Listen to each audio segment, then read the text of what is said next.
આકાશવાણી અમદાવાદ વડોદરા.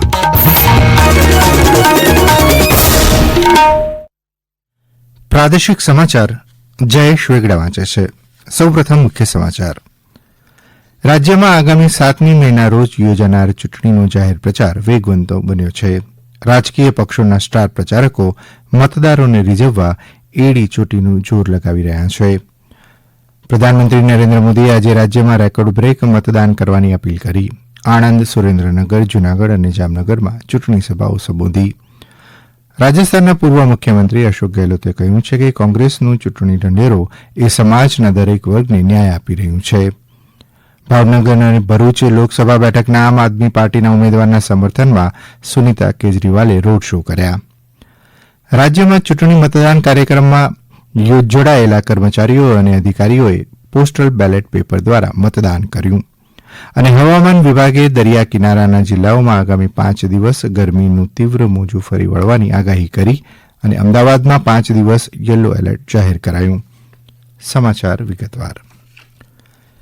રાજ્યમાં આગામી 7મી મેના રોજ લોકસભાની 25 અને ગુજરાત વિધાનસભાની ખાલી પડેલી 5 બેઠકો માટે યોજાનાર ચૂંટણીનો જાહેર પ્રચાર પૂરજોશમાં ચાલી રહ્યો છે. વિવિધ રાજકીય પક્ષોના સ્ટાર પ્રચારકો પોતપોતાના ઉમેદવારના સમર્થનમાં જાહેર સભાઓ અને રેલીઓ યોજી મતદારોને રીઝવવાના પ્રયાસો કરી રહ્યા છે. દરમિયાન ભાજપના વરિષ્ઠ નેતા અને પ્રધાનમંત્રી નરેન્દ્ર મોદીએ આજે ગુજરાતના આણંદ, સુરેન્દ્રનગર, જૂનાગઢ અને જામનગરમાં ચૂંટણી પ્રચાર કરતા જાહેર સભાઓ સંબોધી હતી. જામનગરમાં જાહેર સભાને સંબોધતા પ્રધાનમંત્રી નરેન્દ્ર મોદીએ સૌરાષ્ટ્ર સાથેના તેમના જૂના સંભારણાઓ તાજા કર્યા હતા.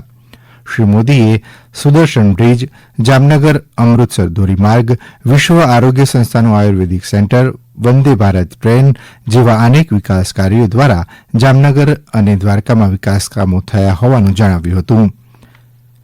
આ પ્રસંગે મુખ્યમંત્રી ભૂપેન્દ્ર પટેલ, જામનગરના ઉમેદવાર પૂનમ માડમ, પોરબંદર વિધાનસભા બેઠકના ઉમેદવાર અર્જુન મોઢવાડિયા સહિત અનેક કાર્યકરો ઉપસ્થિત રહ્યા હતા. આ અગાઉ જામનગરના રાજવી જામ સાહેબે તેમના નિવાસસ્થાને પ્રધાનમંત્રી નરેન્દ્ર મોદીને પાઘડી પહેરાવી સન્માન કર્યું હતું. તો જૂનાગઢમાં શ્રી મોદીએ કહ્યું હતું કે સમગ્ર દેશમાં શાંતિ સુનિશ્ચિત કરવા માટે ભાજપ સરકારે આતંકવાદને જડબાતોડ જવાબ આપ્યો છે. શ્રી મોદીએ કોંગ્રેસ પર વિભાજનકારી રાજનીતિમાં સામેલ હોવાનો પણ આરોપ લગાવ્યો હતો.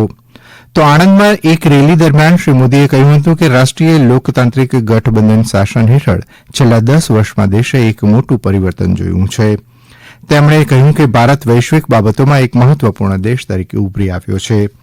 શ્રી મોદીએ કોંગ્રેસ પર રાજકીય લાભ માટે ગરીબોનું શોષણ કરવા અને અન્ય પછાત વર્ગના સમુદાયને અન્યાય કર્યાનો આક્ષેપ પણ કર્યો હતો. તો સુરેન્દ્રનગરમાં એક રેલીમાં શ્રી મોદીએ ગુજરાતના લોકોને ભાજપના ઉમેદવારોના સમર્થનમાં મોટી સંખ્યામાં મતદાન કરવા અપીલ કરી હતી. ગુજરાત બનાવ્યું આ વખત મારા કઈ મજા નથી. મતદાનના જેટલા પણ રેકોર્ડ હોય તમારા ગામમાં, તમારા બૂથમાં, એ બધા રેકોર્ડ તૂટવા જોઈએ અને એના કરતા વધારે મતદાન થવું જોઈએ. કરશો થાળી વગાડતા વગાડતા, ગીત ગાતા ગાતા જે પધાક્યા ગાય ને એવી રીતે મતદાન વખતે જાય. આખા બૂથમાં લોકશાહીનો ઉત્સવ ઉજવાય અને જઈને આપણે મત આપીએ તો તમે જોઈ લેજો બાપુને એ પાકે પાયે તમારું મતદાનના રેકોર્ડ તૂટી જાય. દરમિયાન રાજસ્થાનના પૂર્વ મુખ્યમંત્રી અને કોંગ્રેસના અગ્રણી નેતા અશોક ગેહલોત લોકસભા ચૂંટણી પ્રચાર અર્થે અમદાવાદના પ્રવાસ દરમિયાન રાજીવ ગાંધી ભવન ખાતે તેમણે પત્રકાર પરિષદ યોજી ભાજપ પર આકરા પ્રહાર કર્યા હતા. શ્રી ગેહલોતે ઇલેક્ટોરલ બોન્ડ અંગે પણ સરકારની ટીકા કરી હતી. इतना शानदार मैनिफेस्टो बना है कि डॉक्यूमेंट बन गया देश में, पिछले डॉक्यूमेंट बन गया क्योंकि सभी धर्मों के लिए बात की गई, बात न्याय की. तो किसान हो, चाहे महिला हो, चाहे नौजवान हो, चाहे दलित हो, हर वर्ग के लिए वादे किए गए, ठोस वादे किए गए. उस पर आप कमेंट कर रहे हो, इंटरप्रेट खुद कर रहे हो. आप कौन होते हो हमारे वादों को इंटरप्रेट करना? आप अपनी बात को नहीं कर रहे. आप बताओ देश को हमने वादे किए हैं, हम उस पर आगे बढ़ना होते हैं. બીજી તરફ ભાવનગર અને ભરૂચ લોકસભા બેઠકના આમ આદમી પાર્ટીના ઉમેદવારોના સમર્થનમાં સુનીતા કેજરીવાલે બોટાદ અને ડેડિયાપાડામાં રોડ શો કર્યા હતા. આ પ્રસંગે શ્રીમતી કેજરીવાલે ભાજપ સામે આકરા પ્રહારો કર્યા હતા. केजरीवाल जी एक सच्चे देशभक्त आदमी है, ईमानदार है, पढ़े लिखे हैं। 3 बार दिल्ली वालों ने उनको मुख्यमंत्री चुना है। आप सबने भी 5 विधायक दे दिए पहली बार के चुनाव में। दिल्ली के लोग केजरीवाल जी को इतना प्यार क्यों करते हैं? उन्होंने दिल्ली में बिजली 24 घंटे कर दी और अभी महिलाओं को हर महीना 1000 रुपया देंगे। अभी यही सब गुजरात में भी करना चाहते हैं। भारत सभी को वोट जरूर जाना है। वोट देंगे, देश भाई को सांसद बनाएंगे। આ સમાચાર આપ આકાશવાણીના અમદાવાદ વડોદરા કેન્દ્ર પરથી સાંભળી રહ્યા છો.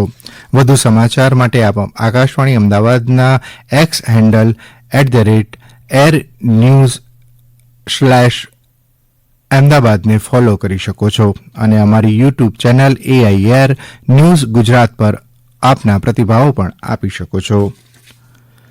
કેન્દ્રીય ચૂંટણી પંચે તમામ રાષ્ટ્રીય અને પ્રાદેશિક રાજકીય પક્ષોને પારદર્શિકા જાહેર કરતા તમામ પક્ષોને કોઈપણ જાહેરાત, સર્વે અથવા એપ દ્વારા ચૂંટણીલક્ષી, લાભાર્થીલક્ષી યોજનાઓ માટે વ્યક્તિઓની નોંધણી માટે સંકળાયેલી કોઈપણ પ્રવૃત્તિને તાત્કાલિક બંધ કરવા અને તેનાથી દૂર રહેવા જણાવવામાં આવ્યું છે. પંચે જણાવ્યું હતું કે મતદાન પછીના લાભો માટે નોંધણી માટે મતદારોને આમંત્રિત કરવાથી મતદાર અને પ્રસ્તાવિત કરાયેલા લાભ વચ્ચેના વ્યવહારિક સંબંધની જરૂરિયાતનો આભાસ કરાવે છે.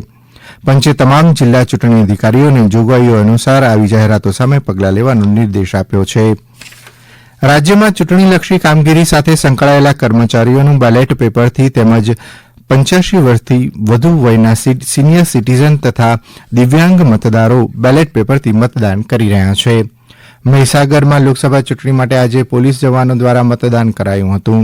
તો બોટાદ જિલ્લામાં ચૂંટણી ફરજ પર રોકાયેલા અધિકારીઓ, કર્મચારીઓ અને મહિલા પોલિંગ સ્ટાફે બોટાદના ભાવનગર રોડ પર RA કથળિયા વિદ્યાભવન ખાતે મતદાન કર્યું હતું.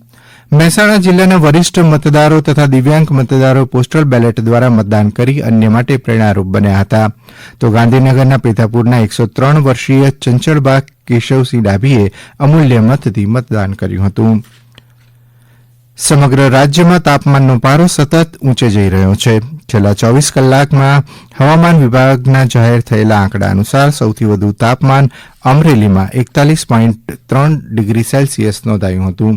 તો અમદાવાદમાં 41, જ્યારે રાજકોટમાં 40.8 ડિગ્રી નોંધાયું હતું. જ્યારે અમદાવાદ, આણંદ અને સુરેન્દ્રનગરમાં 40.5 ડિગ્રી તાપમાન નોંધાયું હતું. આ ઉપરાંત હવામાન વિભાગે દરિયા કિનારાના જિલ્લાઓ કચ્છ, પોરબંદર, ભાવનગર, વલસાડ, દીવમાં હીટવેવની આગાહી કરી છે. અમદાવાદમાં પણ હીટવેવની સ્થિતિ સર્જાઈ છે. અસહ્ય કાળઝાળ ગરમી પડી રહી છે, ત્યારે હવામાન વિભાગે પણ અમદાવાદમાં આગામી 5 દિવસ માટે યલો એલર્ટ જાહેર કર્યું છે. હવામાન વિભાગની ચેતવણી બાદ અમદાવાદ મહાનગરપાલિકા પણ સતર્ક બન્યું છે. અમદાવાદના નાગરિકોને ગરમીથી બચાવવા માટે વિવિધ તકેદારીના પગલાં લેવામાં આવી રહ્યા છે, જેમાં અર્બન સેન્ટરો સહિતના 194 સેન્ટર પર ORS વિતરણ કેન્દ્રો પણ તૈયાર કરવામાં આવ્યા છે. ભારતીય તટરક્ષક દળે મધદરિયે માછીમારી બોટમાં ગંભીર રીતે ઘાયલ થયેલા એક ક્રૂ મેમ્બરને બચાવ્યો છે. ગત મોડી રાત્રે ભારતીય તટરક્ષક દળને સંદેશો મળ્યો હતો કે તોફાની બનેલા દરિયામાં સેન્ટ ફ્રાન્સિસ નામની બોટમાં પડી જવાને કારણે એક માછીમારને માથામાં ગંભીર ઇજા પહોંચી છે. સાબરકાંઠા જિલ્લાના વડાલી તાલુકાના વેઢા છાવણી ખાતે ઓનલાઈન પાર્સલ બ્લાસ્ટ થતાં એક વ્યક્તિનું મોત થયું હતું, જ્યારે 3ને ઇજા થઈ હતી. આગામી 7મી મેના રોજ યોજાનાર લોકસભા ચૂંટણી 2024 અંતર્ગત રાજ્યમાં વિવિધ જિલ્લાઓમાં મતદાન જાગૃતિના અનેક કાર્યક્રમો યોજાઈ રહ્યા છે. અંતમાં મુખ્ય સમાચાર ફરી એકવાર. રાજ્યમાં આગામી 7મી મેના રોજ યોજાનાર ચૂંટણીનો જાહેર પ્રચાર વેગવંતો બન્યો છે. રાજકીય પક્ષોના સ્ટાર પ્રચારકો મતદારોને રીઝવવા એડી ચોટીનું જોર લગાવી રહ્યા છે. પ્રધાનમંત્રી નરેન્દ્ર મોદીએ આજે રાજ્યમાં રેકોર્ડ બ્રેક મતદાન કરવાની અપીલ કરી. આણંદ, સુરેન્દ્રનગર, જૂનાગઢ અને જામનગરમાં ચૂંટણી સભાઓ સંબોધી. આકાશવાણી અમદાવાદ વડોદરા કેન્દ્ર પરથી પ્રાદેશિક સમાચાર પૂરા થયા.